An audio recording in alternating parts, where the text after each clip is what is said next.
Hey guys, welcome to Finally Clicked, the podcast where we discuss business, leadership, and personal development. My name is Margaret Smith, and I'm the Director of Operations for Pickett Street Properties, a real estate team out of Bothell, Washington. And I'll be here every week with our owner and team leader, Jesse D. Moore. We'll be digging into concepts and ideas that have helped us both personally and professionally, and you'll also get a chance to hear from local and national experts that we know provide massive value to get to the point where it all finally clicks.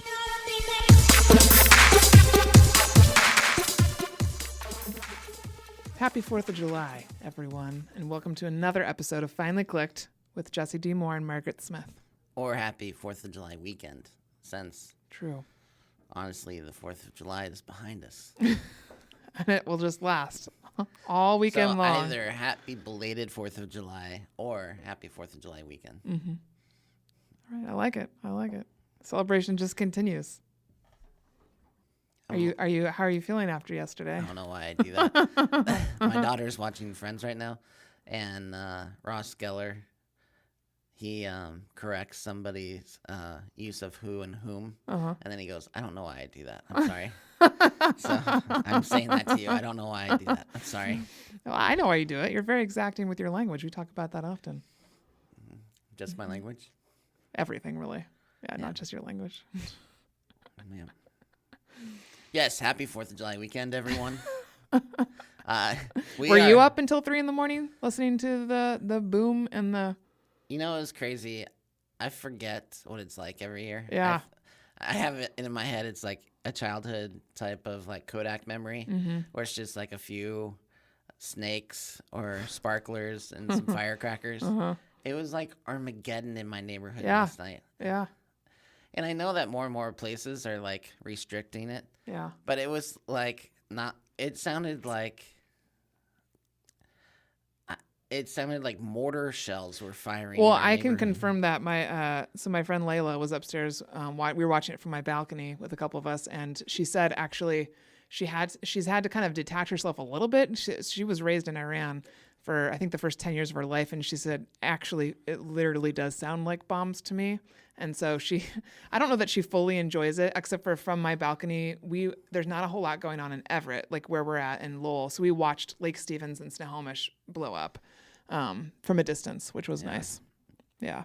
It's insane. People are crazy. I understand why pets go crazy. Yeah. I understand anyone with any sort of PTSD around involving those kind of sounds. Mortar shells and those sounds would really have a hard time. Yeah.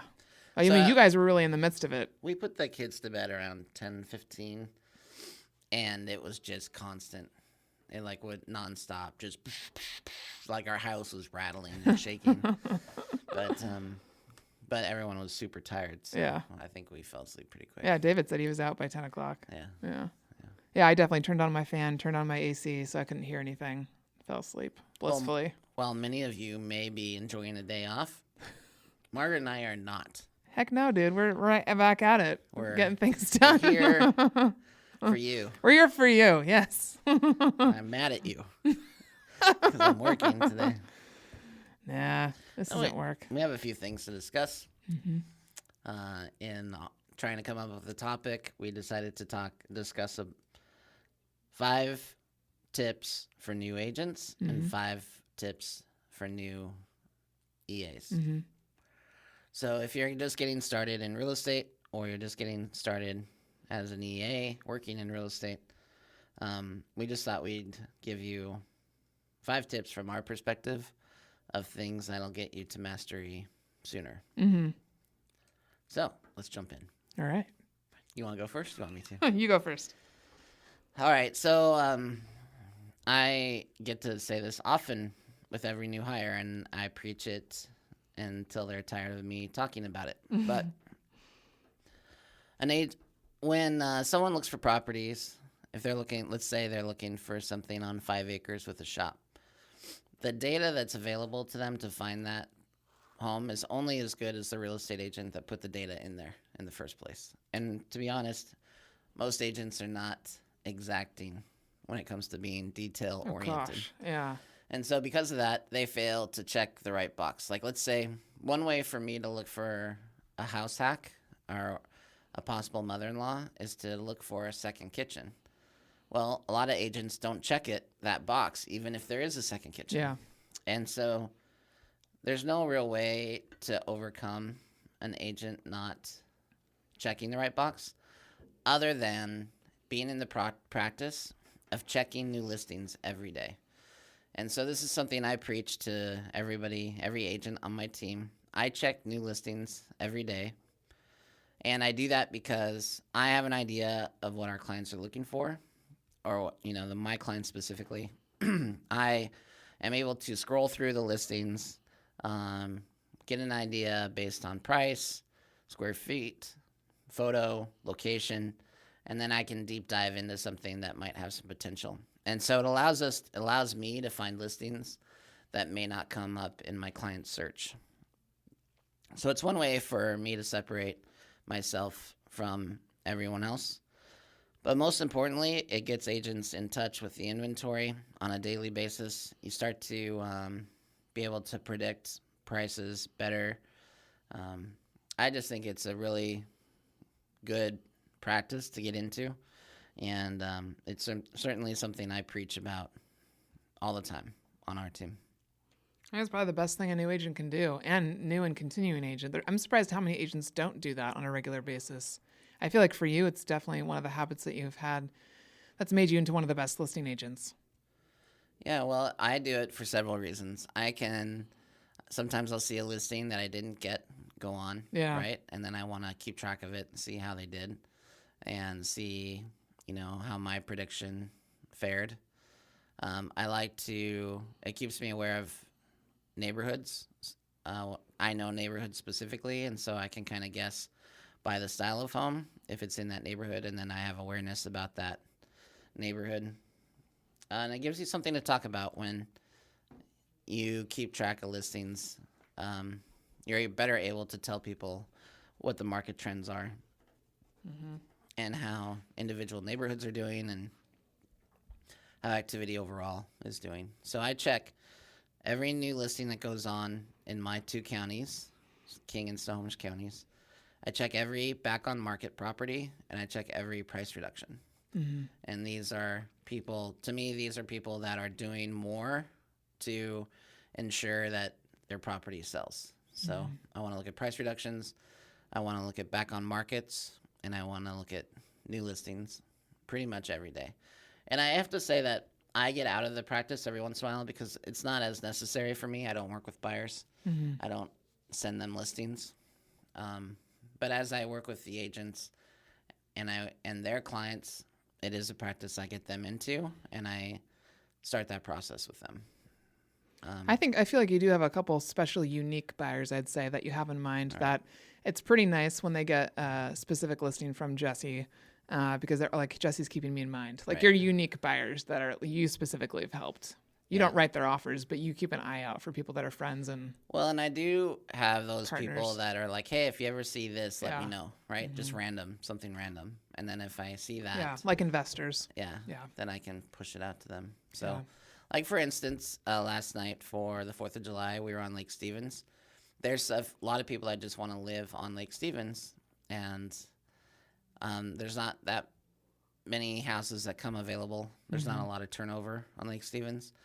And one of 2 things usually happens. Either they're overpriced and they sit there for a while, or they're gone in a second, because they're priced competitively and people know that it's hard to get on the lake. So I pay attention if I see something, then I take note of it.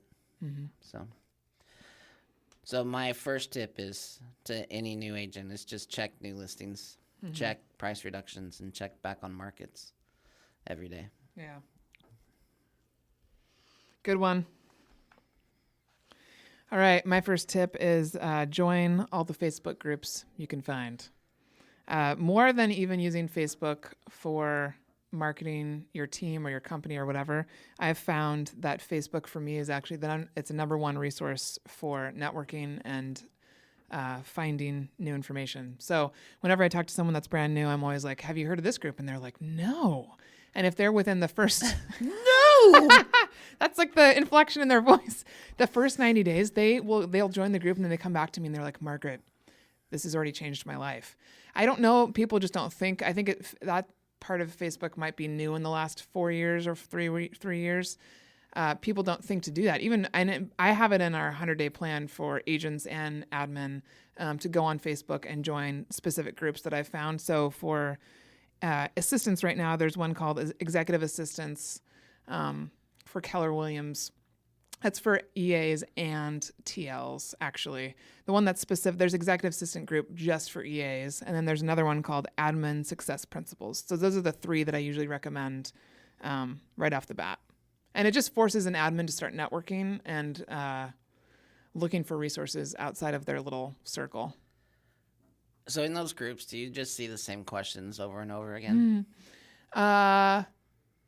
I probably don't pay attention to them as much. So yes, there's a lot of that. And then there's some of us that have been around for longer that when I know a specific person that doesn't normally post, like one of my friends posted the other day, a very unique question. I'll pay attention more to those. Yeah. Those happen more rarely. Those are really more of my masterminding now happens in my monthly phone calls with certain people. But yeah, they're a really great place for newbies. Yeah. Huh. I don't know. Yeah, I get it.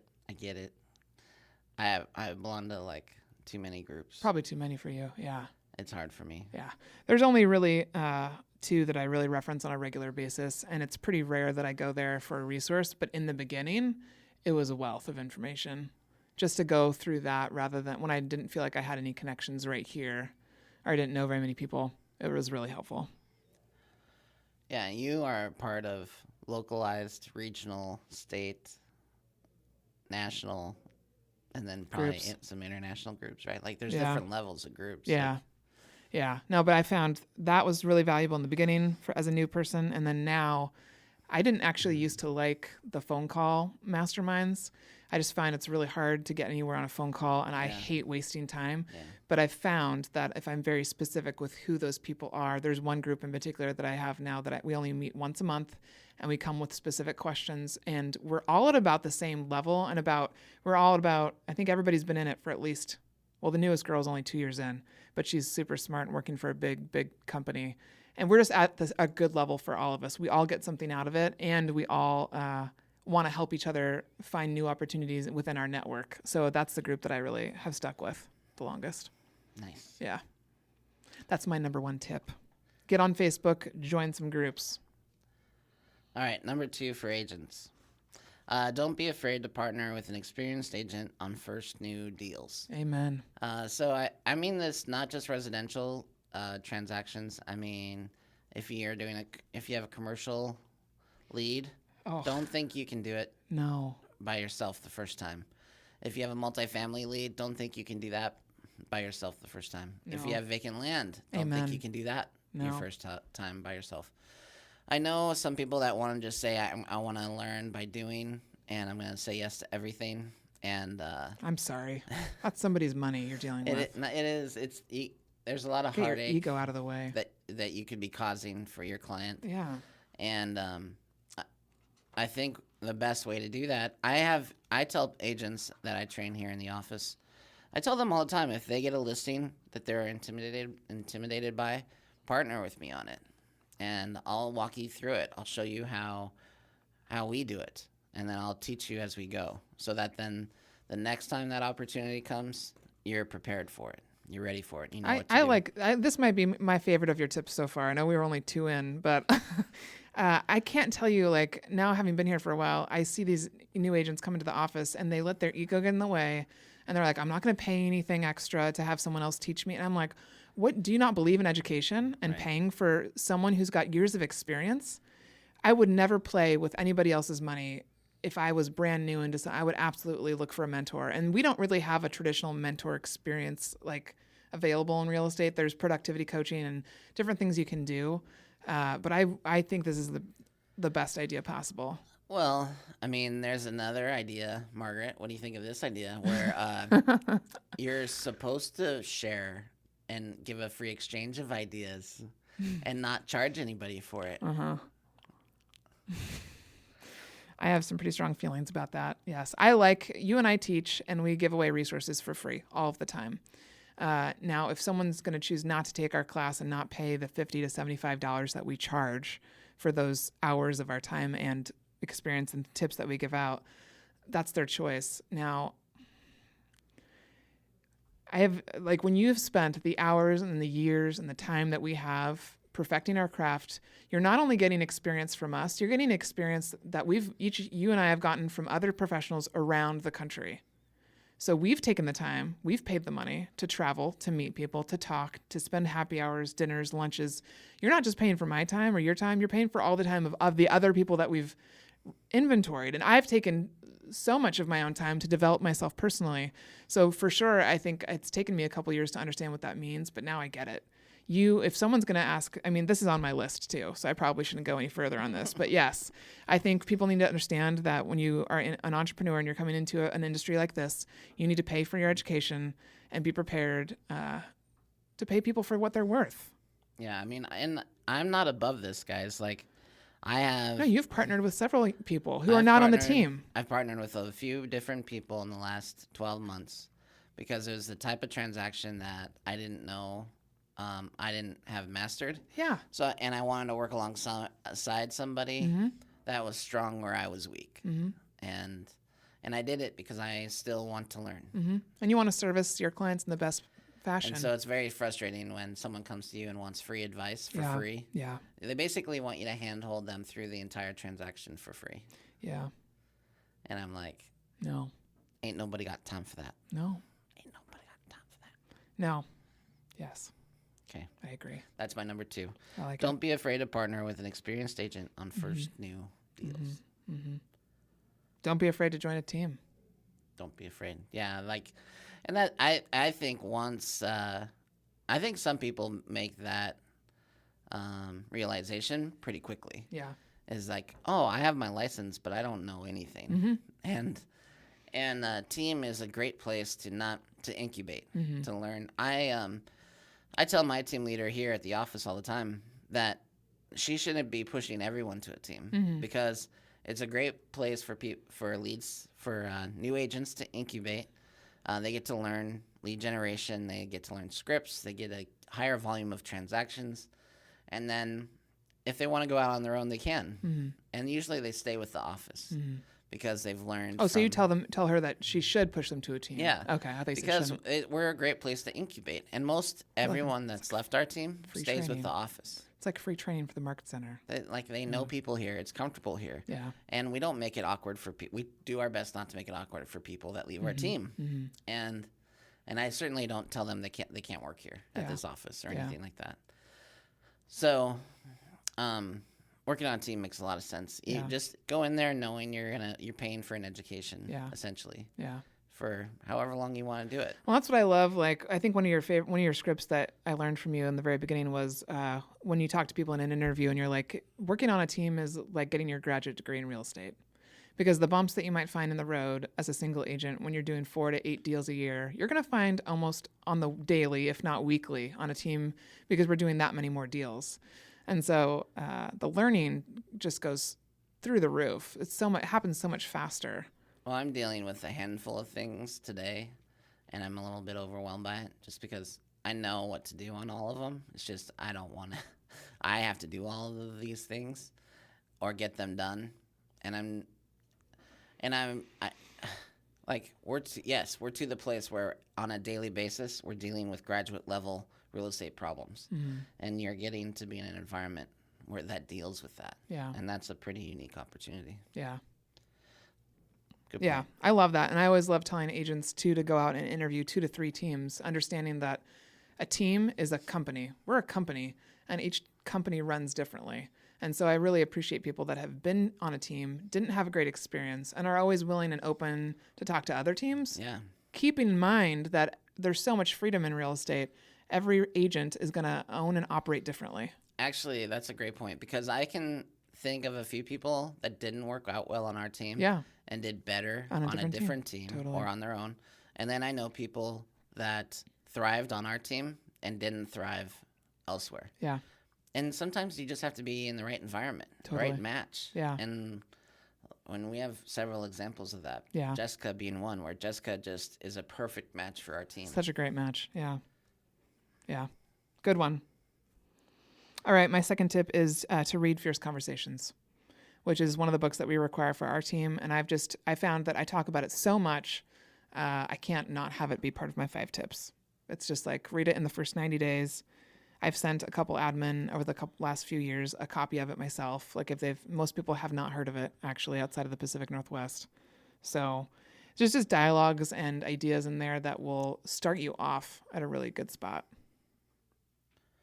Yeah, I mean, Fierce is...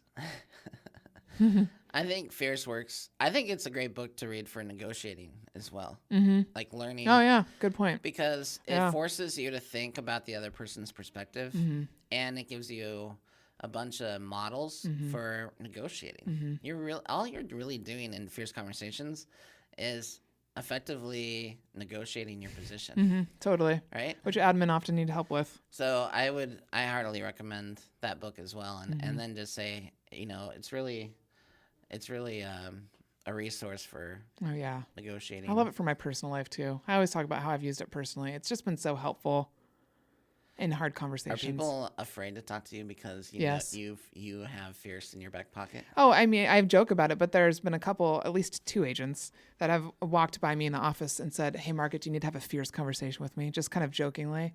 But now I'm known for it because people come to me and they have me review their conversations before they're going to have them with their TL, or in other situations, like if one TL of a market center needs to talk to another TL, like people now know that I'm willing to have those conversations. And so in my personal life, yeah, I mean, I think I've known for now being way more comfortable with myself and way more willing to bring up the uncomfortable conversations with my friends and family. Yeah. Hopefully they don't see it as a bad thing. Well, I think they know it comes from a good place. Yeah, it's just one of those things people joke about because they don't fully understand it. No. Yeah. Fierce. It's fierce. All right, my third one is time block. As a new agent, you probably have all the time in the world. And if you operate that way, you're going to set yourself up for failure. Mm-hmm. So I would tell you from the very beginning to start to time block. Time block your lead generation. Time block when you're going to respond to emails and voicemails. Time block when you're going to go on appointments. Time block everything. And just get in the habit. Yeah. And so many agents, when they're new, They just are flounder. willing to do anything because they want to make it work. And I don't think that's the right way to do it. I think, for instance, what I mean by that is don't sacrifice your lead generation time. No. Make sure that no matter what, you do your lead gen time and then schedule an appointment in the afternoon. Mm-hmm. Or schedule it in the after lead gen in the morning. I think that's something that you've taught Jessica really well in the first couple months of her and she was able to actually experience it. Oh, I'm not lead genning anymore because I have an inspection. I can't, then my pipeline doesn't continue to fill. Yeah. Yeah, and so I try really hard not to sacrifice that, and I think if you start with that mindset, you're going to have a lot more success down the line. Too many agents would be like, "Oh, sure, I'll show you homes at 9 a.m." Yeah. And the reality is if that is in contradiction to your lead gen time, now you're sacrificing that lead gen time for unnecessarily. Mm-hmm. You can show that person outside of your lead gen time. Mm-hmm. It just gets really disorganized. Well, it's better for clients to think control. you're busy, Yeah. period. Yeah. So, like, why not have them? Why not tell them I can't do it during that time? I have prior commitments. Mm-hmm. You're running a easy. business. Yeah. So, Yeah. being too accessible Yeah. I don't think works in your benefit. I agree. Okay. Number Good one. 3 for EA. Number 3 for me, I have research before you ask. And I just thought of this one before we got started because I had something else, but I think this is even more prevalent. So I know you're new. I know you don't know a whole lot, but that's why I added, like, go join the Facebook groups, start networking, because before you ask a question, not only to your team or to your team leader or to any other admin in the market center, do your research first because they all did their work as well. And so don't think of a question and just go run and ask someone it. Think of it, marinate on it, research it, come with a little bit of knowledge and you might actually find the answer yourself, which is ultimately going to help you learn it. this is kind of what I was asking about on the Facebook group thing, because what I see happen or perpetuate on those groups is that people all ask the same question. Yeah. I'm like, do you understand you can search this group and you can find someone that asked that already? Yeah. Like if I see another question about, what to pay a showing agent, I'm going to scream. And I guarantee you, if you search a group, it'll show you in no time. Yeah. And so what it ends up becoming is like this echo chamber where someone asks a question and everybody else doesn't have the time to search it. And so they waste everybody else's time by reposting the question. Yeah. One of the things they've done about these Facebook groups, which I like, is you can change it. You can change the type of group you have. And there's a group that's like a group type called educational or something, or sharing. And you can, it actually has you create units of learning so that when you join a group, you have to go through these units. Well, you just make them really quick. It's like 5 steps. Number 1, if you're going to be a part of this group, like rules, realize that before you ask a question, search for something. Right. So I think stuff like that is helping people learn etiquette. Otherwise, most people would see the search bar and think, oh yeah, I could probably type, salary in there and come up with all the questions where salary's been mentioned. Well, and here's the thing, like, as you think about this research tip, like, what's your source? Like, if you go to a Facebook group, you're just asking a bunch of people that you know nothing about. Yeah, you don't know where their level of team's at. Right, someone can answer, and you just you don't have any idea. Yeah. If they're any good or if they know what they're talking about. If you ask someone personally, you might have a better idea of whether or not they're the right person to ask. Yeah. But even then, you're only getting one perspective. Who says they have the right one? By researching it on your own, you're going to find out for yourself probably several different ways to do it. Yeah. And you can determine which way is the best way. Exactly. Now, I would say, like, when I first started out, honestly, I'm trying to think if I had anybody in particular. I went to that conference like 4 months after I started, and that helped because I met some people outside of Washington State. But honestly, most everything else in those first 2 years, I researched myself because nobody else knew how to do it better, per se. And then, for example, with this podcast, with the green room, I Googled it and I found the procedure. I figured out like what to do first. And then I got the list of equipment, got it verified by someone who's in the IT tech world, because there's no other admin that's specifically IT that's going to know what's the best microphone to buy. And then I ran my list of supplies by someone else who had started a podcast. So it also shows them that you value their time and you've taken the time to do your own work. But yes, everything is on Google, YouTube. Oh my gosh, there's so much available. So that has actually helped me get into the habit. Just last week I did this. Someone asked to meet for lunch again. And I said, hey, before we consider meeting, will you do me a favor? Join this Facebook group, come to our mastermind. The next one's on the 12th. Listen to this podcast, episode 3, I've finally clicked, and then read this book. And then let me know if you have any of the same questions. She's a year in. So it's like, I understand, like, I don't have to meet.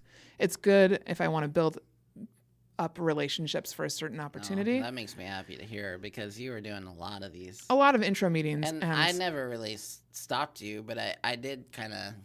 Well, I needed more resources to give them. And I got this recommendation from someone to do this. And now that we have this podcast, it's such a great resource to send people, because now I can say, they're just curious about my journey. I'm like, go listen to this episode.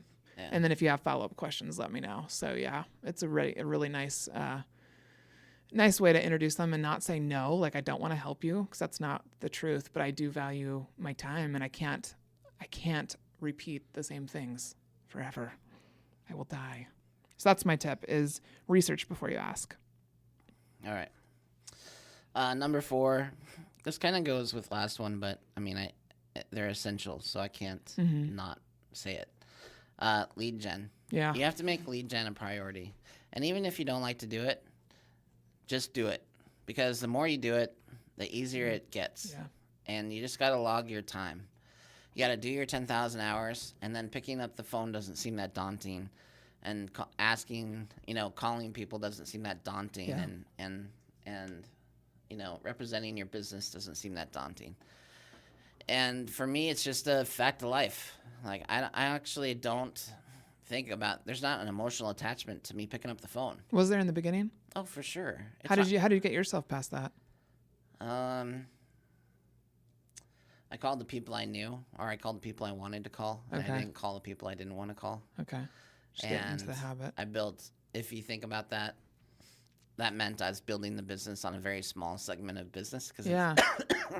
I was only talking to the people that wanted to talk to me, and I wasn't forcing anyone else to talk to me. Yeah. And really what I've become, now I'm 15 years in almost, and I think I've really become known for that guy that can nurture a lead. Yeah. Oh, yeah. Like 3 years, Yeah. 2 years is no problem. Well, and I've noticed in your scripting from just being next door to you, even if you're calling a lead that's from the web, let's say, you have a really good script for making it feel very personal. Like someone told you like to research me and found me on you get that connection going really quick. Yeah, and then I'm going for an appointment, but I'm going for the nurture more than anything. Yeah. Because I've learned that a lot of these people, especially if it's an internet lead, there are ways out from buying or selling or doing whatever. You've just caught them on the first ripple of thought they've had about selling a house or buying a house. And you may have to lead this horse to water. So you may have to tell them that it's a good time or not a good time or whatever the case may be.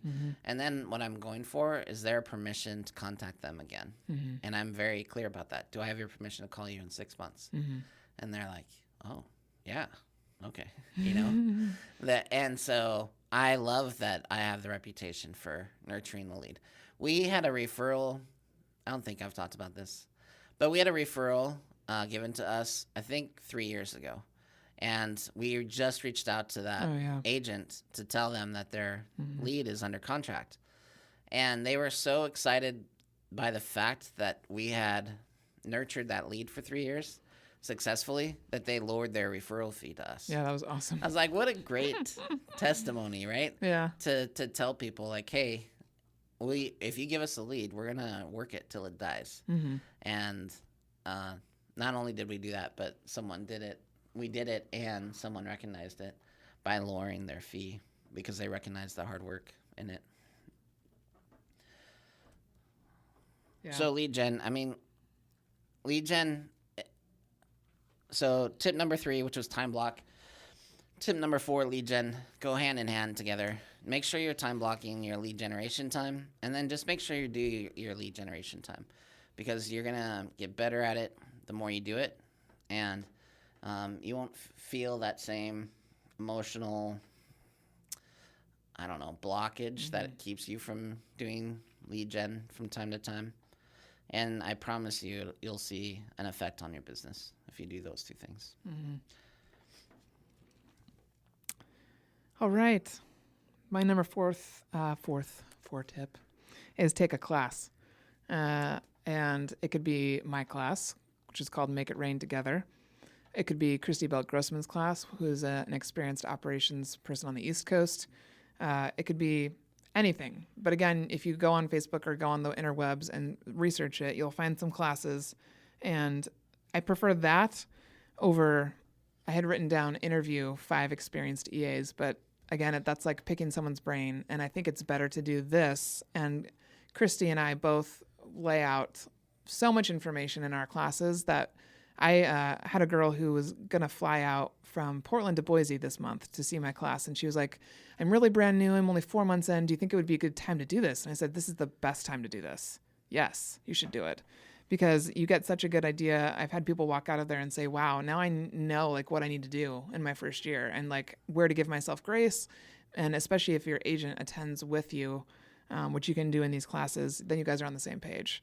And again, when you're taking a class, like oftentimes, you'll get a little bit of everything. So, for example, I talk about my time blocking, salary from the beginning up till now. I could cover so many topics that you'll have a lot of information to go off of. So take a class. Yeah. Well, and how much is your class?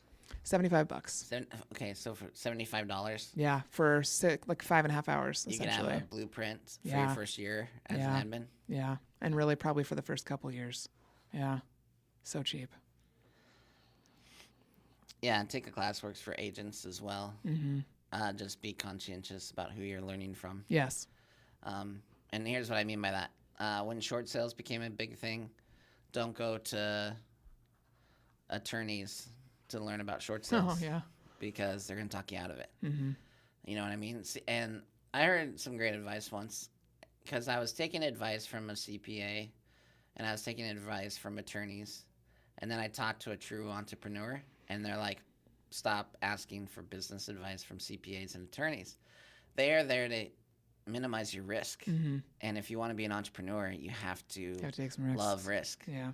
And so it's that's probably some of the best advice I'd ever received. And so then I stopped taking classes from attorneys because they were just trying to scare agents into giving them their business. Mm-hmm. And then I stopped taking anything that wasn't related to accounting from CPAs because I realized that they're there to minimize risk for me. Yeah. And that's not always what I want to do. Yeah. Yeah. It's a good one. All right. My number 5, and I'll probably get a slow clap around the world from a few of our listeners on this one. But if you are a new agent, I'm going to give you permission to not learn a certain aspect of business. Oh, God, yes. And that is anything and everything a third-party transaction coordinator could and would do for you. So in sales, I'll say this. It's pretty true that in sales, there's you're good at sales. You're good at talking and interfacing with people. It generally means you're not as good at paperwork. I don't know why, but that's the correlation generally. Or if you're good at paperwork, maybe you're not as good at the face-to-face. And so I know many sales teams that were comprised of 2 people. One that was the face, one that generated the sale, and then the second person would be the one that came along behind with the paperwork and made everything happen behind the scenes type of thing. And so if you're going to be in real estate, there's certain I get it that you may want to transaction process your first one to know the process, but it's going to take you a lot longer. And quite honestly, I don't know. I wouldn't know how to do a transaction process my file at all. Yeah. I wouldn't know. I go here, escrow here, title, tell me what to do, right? But I don't need to do that. Yeah. And 15 years in and thousands of transactions in, I don't want to, and I don't need to do that, and neither do you. So hire a transaction coordinator that's going to free you up and give you the time. It's another pair of eyeballs to ensure that your clients have a good experience, to ensure that you're not doing anything wrong or negligent. And then on top of that, it frees you up to go do lead gen, go do things that actually are going to add to your business. But my number 1 tip, before you do anything, just go out and interview third-party transaction coordinators. Go find, get recommendations, and then decide who you're going to give your first file to. And, you know, you could be creating a very synergistic relationship with this party. So they'll teach you and they'll train you. Yeah. A lot of third-party TCs end up training new agents. Right. And then after you're too busy to even think about it anymore, they're happy because they're processing all your files. Yep. So I just don't understand anybody who doesn't do this. It's for the amount of money and they don't get paid unless you close. It's like, I mean, it's probably the number 1 tip that you and I tell new agents besides join a team. I mean, it's get a third-party TC. No, and to me, it's a no-brainer. It's a no-brainer, I don't get it. Go research the expense of it Yeah. and then talk to people and figure out. But I know one of the things, some people want a TC to negotiate. Yeah. I don't. I mean, you can if you want. You're going to pay more, and I know there are some people that are probably worth it to do it and have the experience. But people have hired me to do the negotiations, so. I'm so grateful that you think that way, because having been in the business now for 6.5 years, I would have developed this thinking no matter what with my experience. I don't do negotiation on the daily. Why would you want me doing that for your clients? And a lot of TCs do it, but their primary responsibility is the paperwork and the check boxes and the making sure things get done on deadline. Usually it's negotiation by abdication, meaning that the agent has abdicated. I don't want to negotiate the inspection response. I don't either. It's not. And negotiating an offer is kind of fun and exciting because you're trying to get the sale. Yeah, get the win. Inspection is just a pain in the ass. Yeah. To be honest, because your seller's not going to be happy with anything you're bringing to them, and the deal could fall apart. So it's not fun. It's not as sexy as negotiating an offer. But it's risky, right? Because they've hired me to do this. I'm the one they've hired. They've trusted me to do this. So it's up to me to see it to the finish line. And so I don't get hung up on whether the third-party negotiator negotiates. It's not something I'm going to ask them to do. I'm going to do that. But everything else they do for me absolutely frees me up to go kill it. Yeah. If you guys are listening and you're newer or you've experienced, been around for a while as an agent, if you need suggestions on third-party TCs, I have a lot of connections both in and outside of Washington State that I'm happy to email you if you want to reach out to me. Word. Excellent. Excellent fifth point. So my fifth is your Post-it note idea. It's really originally yours. I don't know if it was someone else that you got it from, but...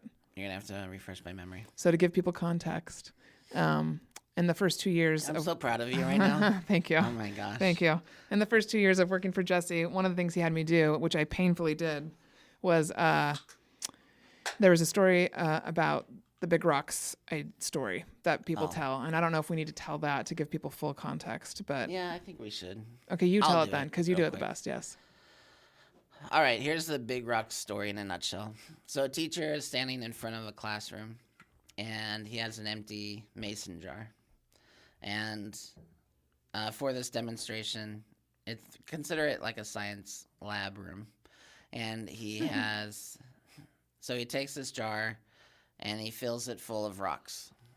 Like the biggest you can see that there's rocks, there's pebbles, there's sand. And so he takes the largest rocks and he fills the mason jar up. And he asks the class, is the jar full? And they say, yes. You can't fit any more big rocks in there. So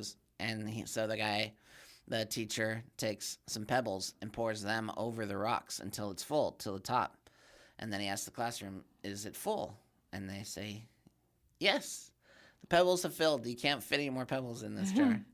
So then he takes sand and he pours that over the pebbles and the rocks until it's full. And now the students have caught on. And they're like, I don't know if he asks. I mean, this time it has to be full. So he's like, is it full? And they're like, it has to be full. You've taken sand and you filled it up and you've packed all the spaces between the rocks and the pebbles. And then the teacher takes water and pours that into the jar until it's full. And then now he asks the classroom, is it full? And half the class says no, because they don't know what he's going to do. They don't know what else is going to happen. And he goes, no, now it's full. And what's the point of this exercise? He asked the room. And, some people say different things, like, the jar's never full. And he's like, no, that's not it. He's like, the only way to get this much in there is to put the big rocks in first. Yeah. Like, you can't take sand and then add pebbles to it and then add big rocks and then the water. It has to be in this order. And the only way to get this much rock and pebbles and sand and water, this much volume into this space, the only way to do that is to do the big rocks first. And so this illustration is promoting the idea that there are essential things you have to do every day. And if you don't get those things done, then you haven't accomplished the greatest feats of the day. And so if you want to feel accomplished or fulfilled or that you did something, you push the ball forward at work, then make sure you do 2 to 3 essential items for that day. And so I used to, as a practice, when I got to work, I would write down my big rocks for the day. I would write down 1 to 5 things. Generally, it should be 3 things. But I would write those things down. And I would commit to myself that no matter what, I'm not leaving until these things are done. And I can leave. And I gave myself permission. I can leave when these things are done. And as much as I get to... And it's easy to start on one. And then you get distracted by phone calls and emails and fires to put out. And I can be at like 2 p.m. and I haven't done my second one yet. And it's just a reminder to, hey, come back to me. Come back to this. Yeah. No matter what, come back to this. Yeah. So I think that's what you're referencing. Absolutely. Yes, so you had me start to do that, and I would put the Post-it note on my door. So not only was it to help guide me on what to do every day, but it was to help me start to learn how you thought. And that's the key right there that I talk about in my class is I'm very good at self-managing. If I know what my projects are, I will get them done. You don't have to tell me in what order, and that's the beauty of it, right? But at the same time, when you're just starting out in a new partnership, you don't know what someone else might think of as a higher priority in a business, not just my role, but the whole business of Pickett Street. So by putting that on my door, you could walk by, cross something out, write something else in, and it would help me start to think like you. And so as far as transferring information from your brain to mine, I think this was one of the most instrumental. So I always tell new EAs and agents about this. Yeah, it is a good exercise, especially with new people, because they'll write something down that's not a priority. Yeah. And then I go, what? Like, you can't just write things down and call them big rocks and they become big rocks. That's not how it works. And so, yeah, that's a great lesson in prioritization if you do it right. Yeah. And also we can't read your minds. So You can't? no, it That's helps. coming. Yeah. Right. Oh my God. I'd be worth so much money if I could read people's minds. But it really helped me start to learn how you thought, and which is really critical if I want to anticipate your needs. I need to know. That's why when we talked in that other episode on the podcast, I think it was about communication, where we talked about bringing them into the room. It's part of this process too. It's all about helping someone learn how someone thinks, which is not how a lot of people don't do that naturally. Thankfully for me, like I do. That's part of my skill set is I've always thought about how other people think and I observe really closely. But for a lot of admin, it's not one of their key strengths, I would say, to anticipate needs.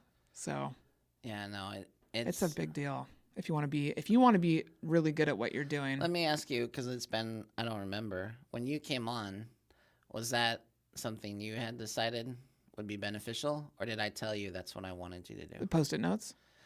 Anticipating my needs.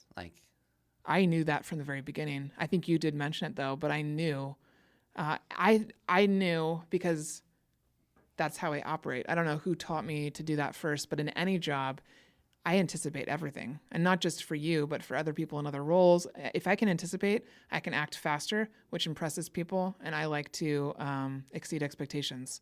So I think because that natural inclination to me is to exceed expectations, I obviously have to be able to anticipate to be able to exceed. So, but you definitely told me that I think, I don't know if you phrased it that way. I think you told me how other people hadn't done that. And so I knew that was something that you wanted. Anybody wants that. I mean, if I have somebody who's working for me and they're doing that for me, I will be shocked. That is not very many people know how to do that well. And I've talked to a lot of experienced EAs about this. That is something that an A+ person does. You see the difference between a regular mid-level admin and someone who can move up into an operational partnership. And it's someone who can do that because it's not natural for a lot of people. Well, another thing that I'm realizing that you did, despite me, is you reverse engineered my negativity. Here's what I mean by that. I tend to speak about what I don't like, maybe more than what I do like. Oh. It's easier for me to know what I don't like than to know, especially if it's about how something's being done or how someone's coming at me, asking me questions, approaching a subject. I know what I don't like probably more readily than what I do want. Yeah, totally. And so what you've been really good at is taking what I don't like, reverse engineering what that means. If he doesn't like it this way, it must mean he likes it this way. Yes, totally. And then doing that. Yeah, that's really good way you put a name to that. For that, because I don't make it easy. I have to, because I don't think of it that way. Yeah, that's I how go, you operate. Just don't do it this way. Don't do it this way. These reasons. And you're really good at then. Yeah, it's like the light thing. Like you don't like the overhead lights on, so I was like, okay, next option, let's put up strings of lights, which is what my mom's done forever. I'm bat shit for caring about that stuff? No. That was a slow response. Because so some people might say, yes, that's crazy. I think a lot of people would actually, but there was something in me that And I think it's because of my experiences. Thankfully, I've worked in other jobs before coming here because I know I would not have been able to accomplish what I have without having those other experiences, like at the museum and prior to that. When people are very good at something, they have tendencies that are different. And they tend to be kind of more sensitive people, like sensitive to whatever, sensitive to anything, not just like their environment, but to they have oddities because they're very extreme in one area. And so I figured that about you really quickly because I've seen at the museum specifically, there's a couple people in leadership that I got to work with that were even more extreme in different ways. And not everybody can handle that. But if you're going to work with people in high level positions, typically they've gotten there for a reason because they're extreme in some way. And so it doesn't surprise me. And I don't think it's weird because I know I have some of those oddities. Like and I think I'm also just very accepting. Like everybody's got their thing. That's a super easy fix. I actually like having lights strung up, so I don't give a shit. Like it was great because I think it looks prettier and I like that environment more myself. Overhead lights don't particularly bother me, but if they bother you, I can accommodate that. And let people know, like I'd rather sit in a meeting room with the lights off than with them on. No, it's that extreme for you. And yeah. it's disruptive for me, and I don't like it. Mm-hmm. And I know it's weird for people to enter a meeting room with the lights not on. It's not weird. It's just different. And I think people need to start to get used to the idea that whatever they think of as mainstream society culture for an office or for life is not always how it should be. It's just what we're familiar with. And I know I'm thinking that as you're saying that, like that one of the other things that happened when I was growing up is one of my brothers, Ben, was definitely super sensitive. And so I grew up watching how things impacted him. And it definitely had an impact on how I treat other people because there's certain accommodations that need to be made for him in order to function. And because we made those accommodations, he became a really successful adult. And so I've seen it work. And I'm happy to do it for people. Everybody functions differently. We're not all the same. We can't all function on 3 square meals a day and water. Like everybody's so different. So I think if you embrace that, that's the beauty of it. And I think it's also where we built a lot of trust because you knew that I was there to support you in the best way. And I would do the weird, stupid little things that would make you feel better. If it makes you function better and eventually get more appointments and be a more successful business, why wouldn't I do it? Yeah. Well, I appreciate it. That's all. You're welcome. Well, now these lights are bothering me. I know. All right. It's not very functional in here. It's going to be weird when, people come in. Like if they bust through the door unexpectedly and we just had a whole bunch of candles lit. They'd be like, what is happening? This is a podcast? Yeah. Really? Just because Jesse doesn't like overhead light. So funny. Yeah. Well, I think we have some good tips here. Yeah? Yeah. For both sides. Glad you think so. This is good timing, too. We talked about this because we specifically just hired 2 people in the last 2 weeks. Thinking about, again, whenever somebody new joins, we're always thinking about how to improve our 100-day plan for them or like what experiences really will benefit them the most. Yeah, new agents. So this was top of mind for me because we're going through it. Mm-hmm. And each time we alter things a little bit to make it that much better. So, yeah, it's good. Any feedback on our last episode? Not a whole lot of feedback this time. I think there's a couple people that commented when I posted about the episode, just saying how much they appreciate the awkward conversations being on the podcast. So it might have made them feel, well, so one of my friends said actually he was not going to listen to it because just the description was that enough to make him feel uncomfortable because he cannot watch The Office. And so it was funny. So he was like, can you give me the download on the episode without me having to listen? And I said, I'll tell you the highlights, but you're going to have to listen if you want like all the details. So I think it just proves again, I love talking about that stuff because I think that's the most important thing that should be, people are uncomfortable. Great. Let's talk about it. That needs to be at the forefront. Yeah. Yeah. We can't avoid forever. Get a therapist. Let's talk about it. Well, we've gotten way better at it. Mm-hmm. Oh, for sure. I mean, gosh, we're 6.5 years in. We're way better now than we were in the beginning. I say this every time, but I still wish we didn't have to do it. I still wish we didn't have to. Well, everybody wishes they didn't have to do anything hard. That'd be great to have it easy all the time, but that's not real life. Thanks, Mom. You can only hope to get Life better isn't at fair, it. Johnny. I think what I can say, like just talking about this again, is that the thing that's changed between then and now is I have less fear. There was so much fear around it for me from an employee standpoint of feeling like I could get fired I knew I needed to talk about it or share my opinion, but there was a real fear around being fired. And so I still have to balance. I always try to balance like being respectful of like what you've developed and understanding like this is still something I need to bring to you.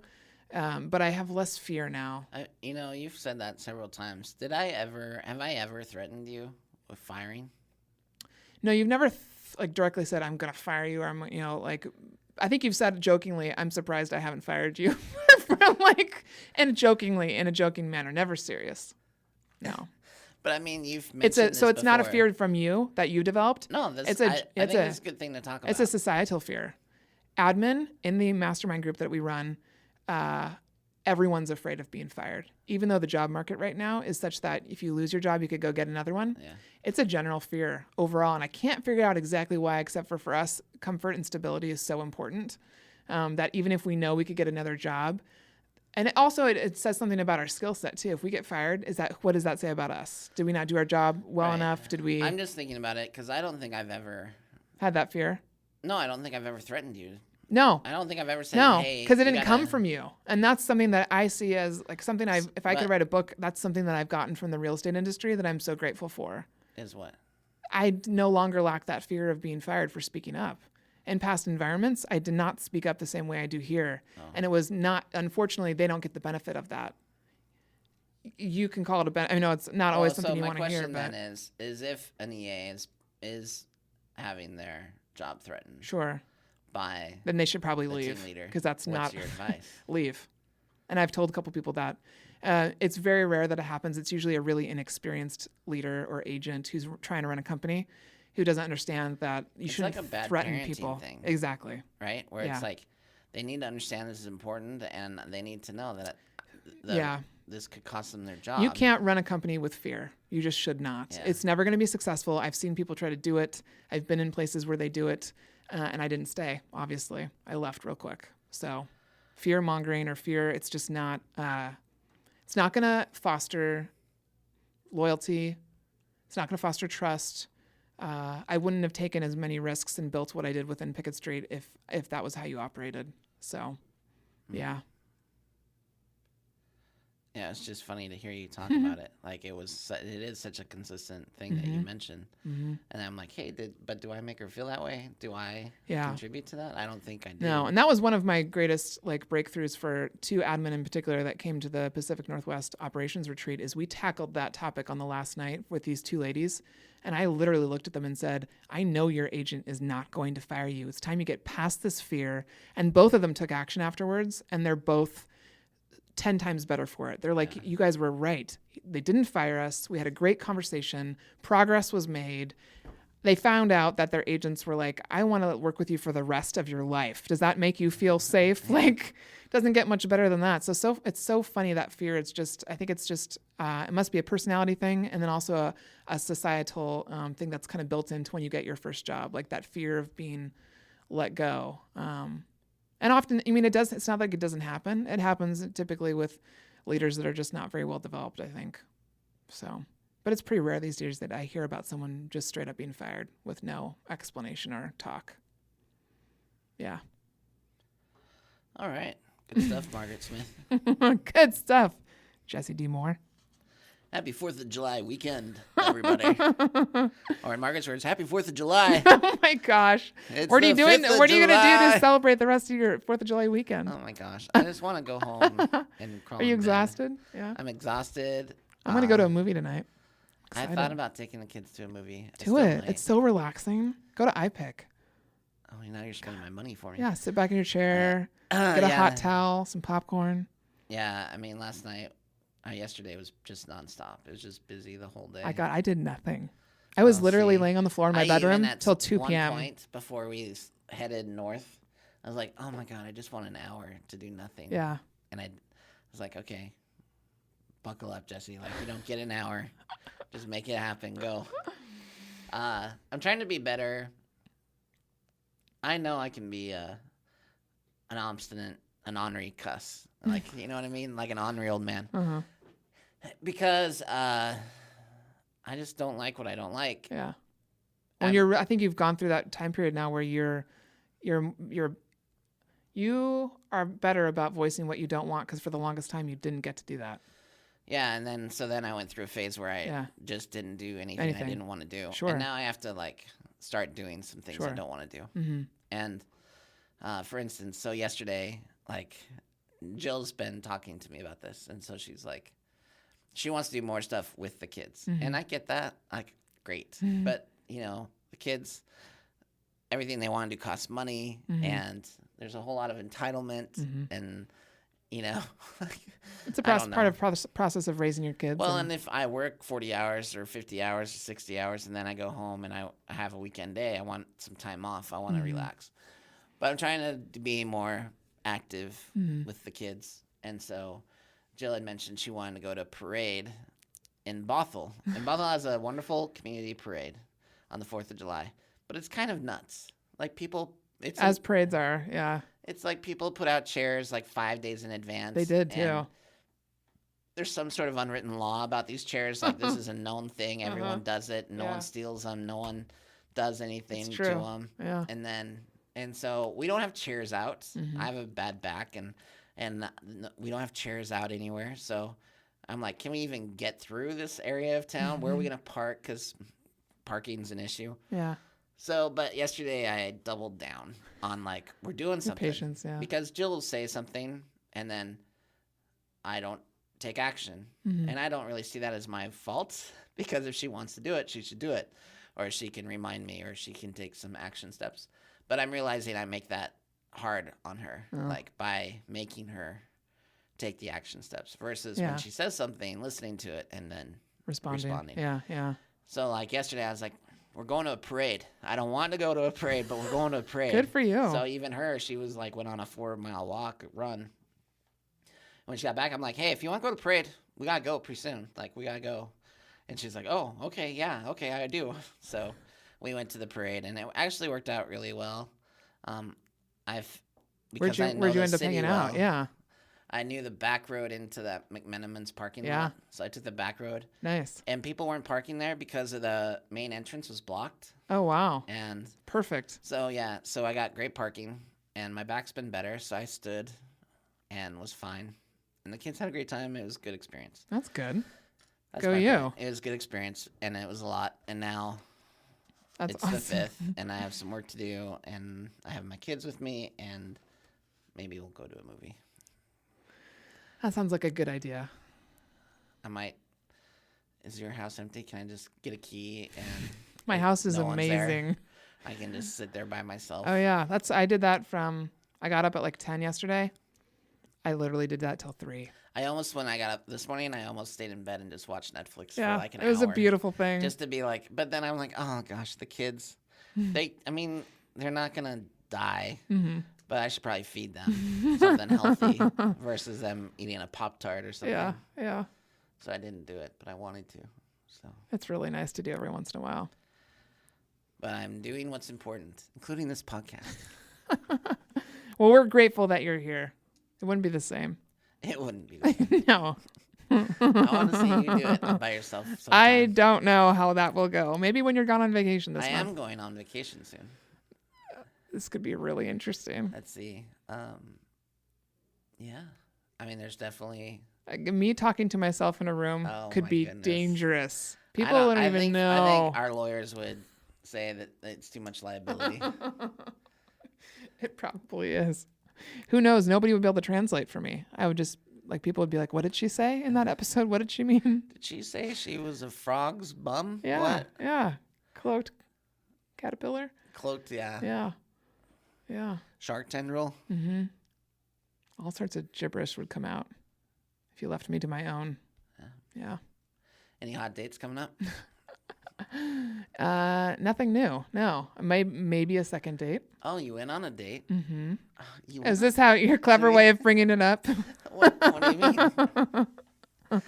I'm just following through on some of your action Oh plans. my gosh. You have an action step for Yes, dating. EA's listening. This is full life here. We talk about not just work-related Uh-huh. items we want accountability for, but personal. How was your date?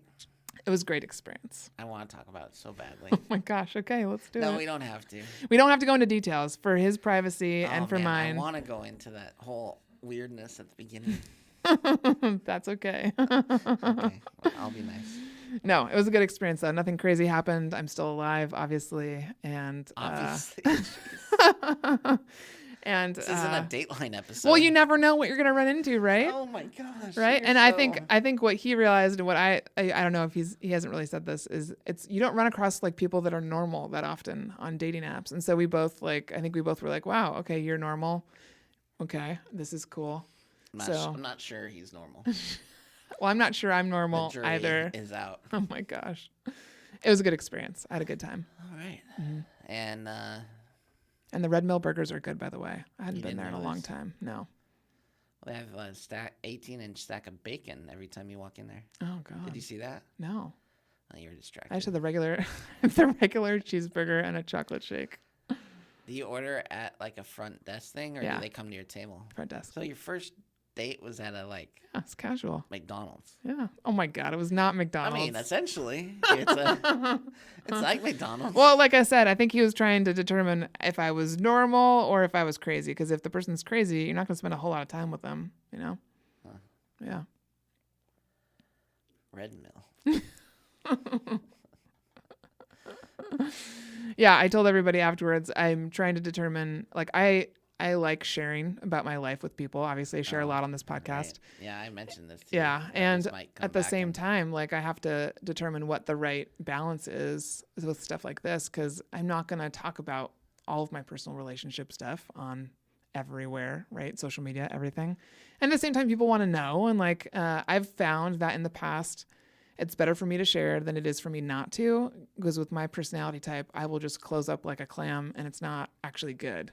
I need to continue to talk. And so I just have to be prepared for people's opinions and people's perspective and input and all of that, because they care about me. And my mom was actually really good about it. She's like, okay, I'm going to stay calm.